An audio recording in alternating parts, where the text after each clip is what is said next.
สบายดีจ้าพี่น้องทักทายวันอาทิตย์มื้อนี้วันอาทิตย์บ่ ทักทายวันอาทิตย์ทักมื้อนี้วันอาทิตย์บ่สาวๆจะไปไหนกันจะไปเที่ยวเหรอไปเที่ยวอีกแล้ววันๆไม่ทำอะไรขึ้นเลิศเถอะเนาะสาวแทนสาวฟ้าจะไปหาบ่าวไทยพร้อมทีมงานนะคะแม่โปอันนี้แม่เป้ง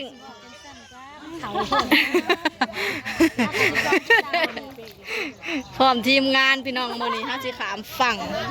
ไปฝั่งไทยจ้าตอนนี้เฮาขี่รถลงมาจอดอยู่บันทดานเนาะเฮาสิไปบุญไปงานแข่งเรือดอนตาลพี่น้องจ้าเอาเสือซูซีจักคนเหมือนเสือซูชีพก็อยู่ตู้มาซิมี่ได้ใส่น้อยเดียวหนึ่งขี่เรือขามฝากพี่น้องไปน้ำเจ้ามีแต่งานอยู่น้ำหนูนี่แหละค่ะอยู่ในล้างตู้นั่นแหละแม่ไปหาหมอนั่นเขาเอาไปแหละเขาเอาไปใส่บูฮูอยู่เรือนเฮาสิไปเที่ยวงานแข่งเรือเอางานแข่งเรือว่าซั่นเฮาสิขี่เรือไปเที่ยวงานแข่งเรือไปเที่ยวงานบุญบังไฟโอ้ยนักแห้งเลยยังเก่าว่างานแข่งเรือเคยไปงานแข่งไปงานแข่งเรือไปโอ้โหแล้วบังไฟคักแม่งเจือไปงานแข่งเรือหมุนบังไฟจ้าโอ้ยรักทางลงค่ะไปสาวลงทางเด้อ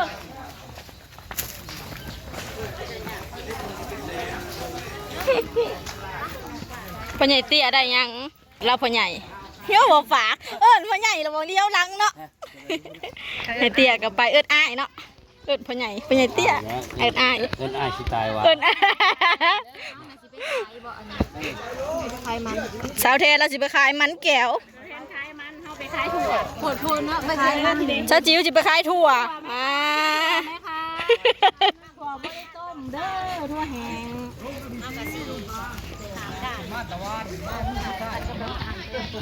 ไปที่กายนี่ว่างก็บ้าน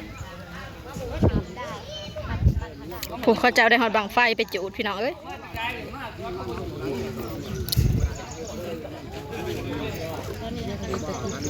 มีหยัง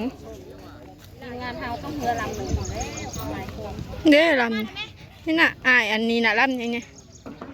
นี่เอากระเบกก็บ่ได้เอาเลยเขารับก็ได้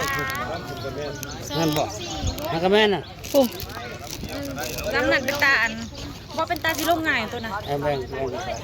ผู้น้าไปเขาลำเป็นตาลงง่ายอันนี้มันง่ายน้องน้อยนะแต่ก็สั่งมาแต่รับไปเขาลำนั่นก็ได้เรื่องเดิมไปทักโทษซับก่อนเขาลำนั่งกันพ่อเข้าไป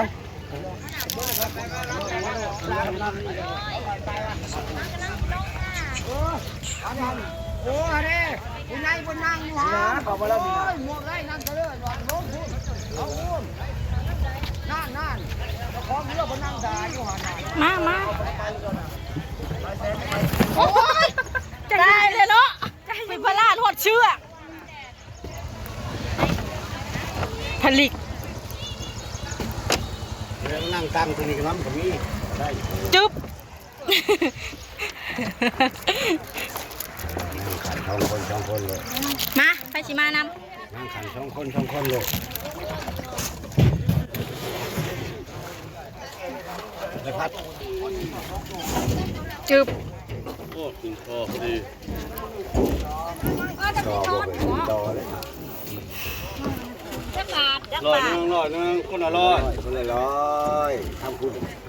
กันผู้ที่กันขันสองคนเอามาหน่อยไหมให้พี่อีกคนหนึ่งก็ได้เบิดเมื่อกี้ฮีโต๊ะเลย โอ้ยคักนะแต่ละคนเบิดโอ้ยญาติเขาไล่เขามาเบิดอยู่นะญาติได้ข่อยนะข่อยบ่ได้ใส่เสื้อซูชิมาวันนี้ เท่าได้ล้ำก็ได้เพื่อลายอยู่เพื่อล้ำ เค ให ยด ญ่ อกนี่บ้านนี่บ่เคยพลาดเพราะว่ามื้อนี้ชุ่มเฮาบ่ได้เอาเสื้อชูชีพมา บ่พลาด แต่ละมื้อน่ะใส่ขามหน้ามื้อนี้เพิ่นบ่ได้พากันมา เพื่อคนที่บอกยังมี แม่ เข้ามาบ่เป็นหยัง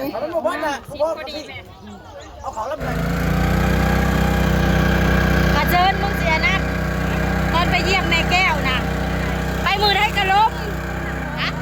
เปียกไอ้โอ๊คพาขี่เรือมาจากบ้านมาโผล่พายุกูจะที่หายน้ำสาดเอาเรือนะกูจะเปียกเอาเดี๋ยวบางไหนโอ๊คญาติโจ๊กนะไม่เงี้ยเอานะเจ้าสีโต๊กกันมันจะเป็นยังลาวะมันจะเป็นยังอะกูจะเปียกแล้วสิ้นแล้ว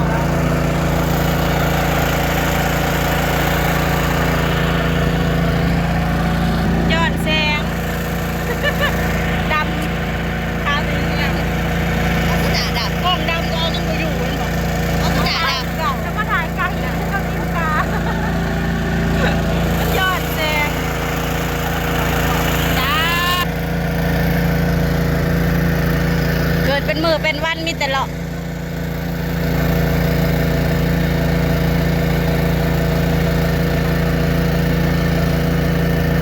มีแดงเนาะไปใส่สร้างหรือไปใส่ซิงเนาะ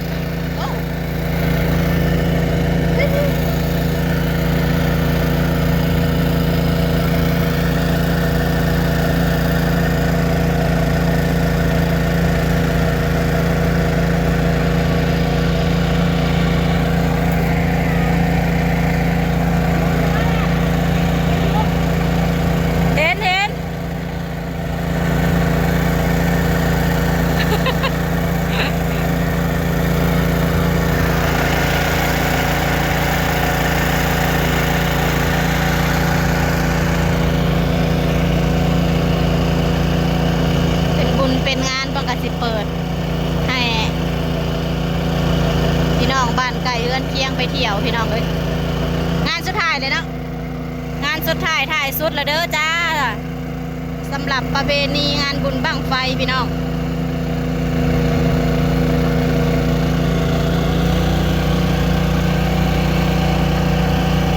แต่หาเสียแต่เงิน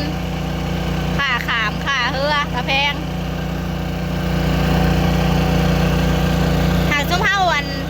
จะพาไปนะนักเถื่อก็ต่อก็ได้เนาะทั้งนั้นยังต่อได้ว่าต่อค่าเฮือนคนละ50มันหลายคน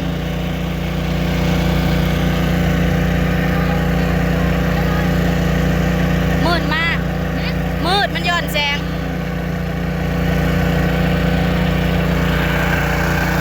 เดี๋ยวถามไปเบิ่งบรรยากาศน้ำกันไอ้บอยชวนมาหลินหัวดอนนี่เดี๋ยวบ่ได้มาเลยก็ห่มพอหลิงถือจองใหญ่มานะเอาโต๊ะปิกนิกมาเหมือนกันกางจองข้าวกลพอดินทะเล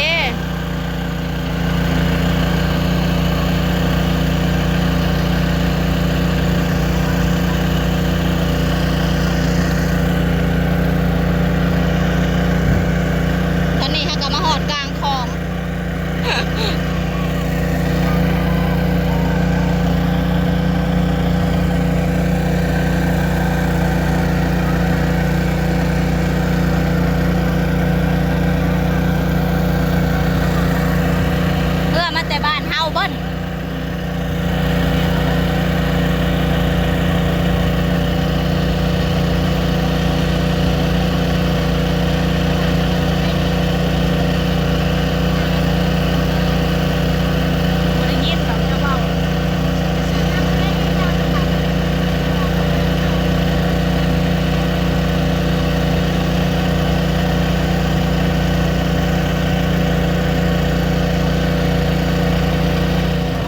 มื่อไหร่คือแหลมเด็ด